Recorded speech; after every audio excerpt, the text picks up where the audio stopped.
mientras estaba haciendo el disco, surgió como que naturalmente fui a estas referencias del rock de ciertas épocas y no fue tan pensado, fue como una consecuencia de que quería reemplazar algunos elementos como que eran muy típicos míos de otros discos, entre ellos las batas tocadas y las guitarras súper presentes y protagonistas. Y al reemplazarla fui a Drum Machines, al elegir las Drum Machines fui a las viejas. En el momento de elegir las teclas, elegí unos audios que eran de repente Juno o los Prophets y otros más, los de X7. Y me llevó solo a esa época en la cual después dije, claro, me parece que incluso hablando de las cosas de las que quiero hablar y con este tipo de producción fresca que quiero hacer, me estoy yendo a las bandas que hablaron de esto en su momento.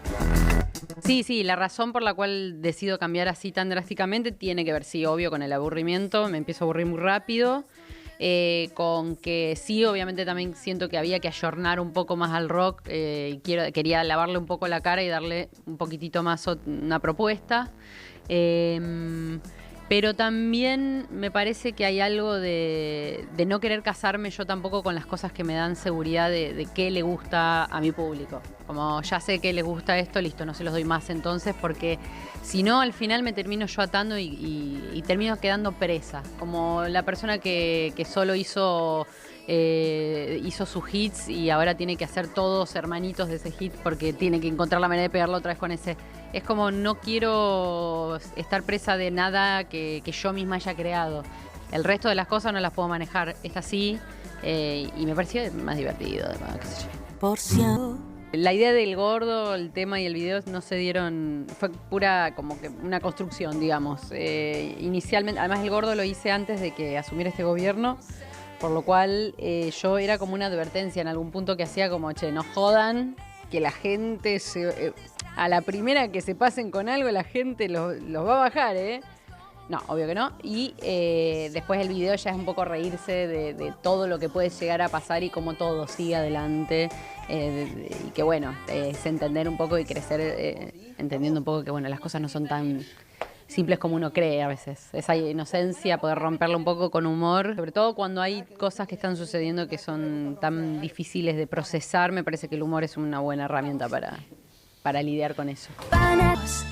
El proceso del disco es algo que es como que finalmente llegué a un lugar al cual hacía mucho tiempo que soñaba con lograrlo y no me puedo creer que finalmente sucedió, que es que siempre quise poder componer, hacer las maquetas o los demos del disco y que esos demos, esas maquetas quedaran así en el disco. O sea, lograr grabarlas ya de toque como con ese espíritu fresco que todos los músicos nos enamoramos de las maquetas y después es muy difícil cuando vas a grabar, pierden cosas los temas. Y mi deseo era poder hacerlo todo de una y que ya quedara. Y la verdad es que quedó la mayor parte de las maquetas, quedó casi todo. Y eso tuvo que ver con esto, con haberme encerrado y haber estado produciendo, ser mejor ingeniera yo, mezclar mejor, grabarme mejor, tener más equipamiento. Así que estoy muy feliz con el lugar al que llegué. No lo puedo creer. Gracias. Espectacular. Y ahí obviamente se suma también Mariano Otero, que es la persona que es el dueño del estudio y además la persona que me atajó todo. Es muy importante tener siempre a alguien al lado que sepa hacer todo, desde ingeniería, composición, producción, todo lo que quieras, para sentirme mucho más segura al hacerlo y hacerlo sonar así como sonó. El volumen 1 se lo puse así porque compuse muchas canciones para este disco, de las cuales quedaron estas 10 solo en el volumen 1 y dije, bueno, las quiero sacar en algún momento. Y tiene dos objetivos también. Quería poder utilizar a mi favor el concepto del continuará. Como voy a seguir hablando de esto, tengo algo pendiente que quizás no salga ahora, no sé cuándo. Y además de eso, de decir, bueno, cuando salga, que puede ser en un montón de años después de otros discos, no lo sé, volver a hablar de este disco. Digo, es una manera de seguir hablando de un disco cuando los discos se vuelven viejos tan rápido. Digo, bueno, quizás yo puedo generar acá algo que me sostenga una línea de tiempo un poco más larga. El disco constantemente habla de cosas que ya pasaron a modo de déjà vu. Es como no es claro y por momentos es muy obvio. De repente tiro frases y cosas que suenan a conocidas pero no lo son, no son exactamente lo mismo.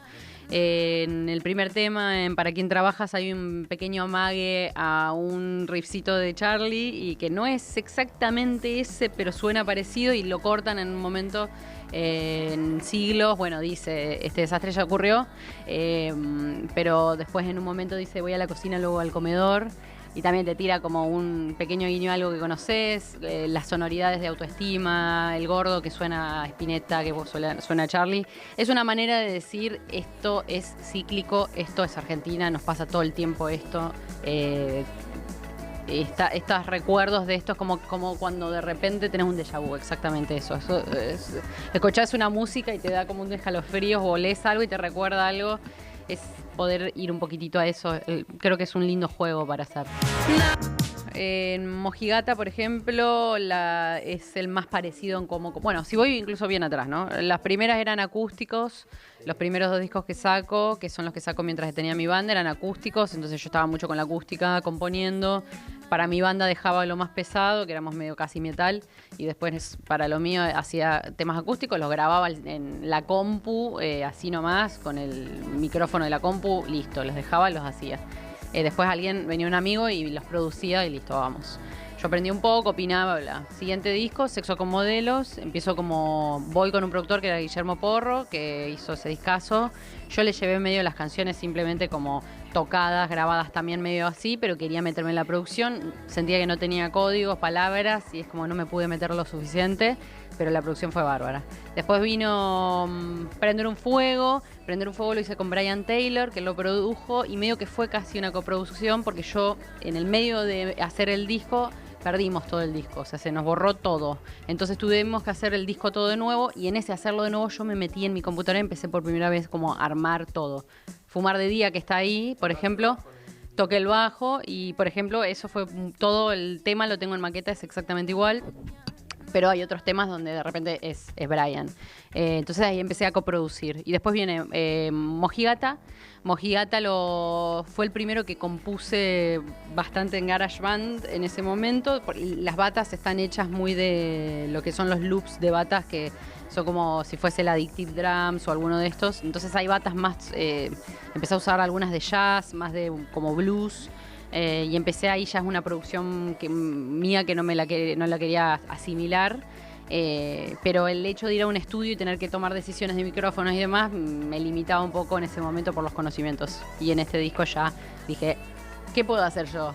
Todo lo que sea en una computadora lo hago yo, entonces así lo produzco.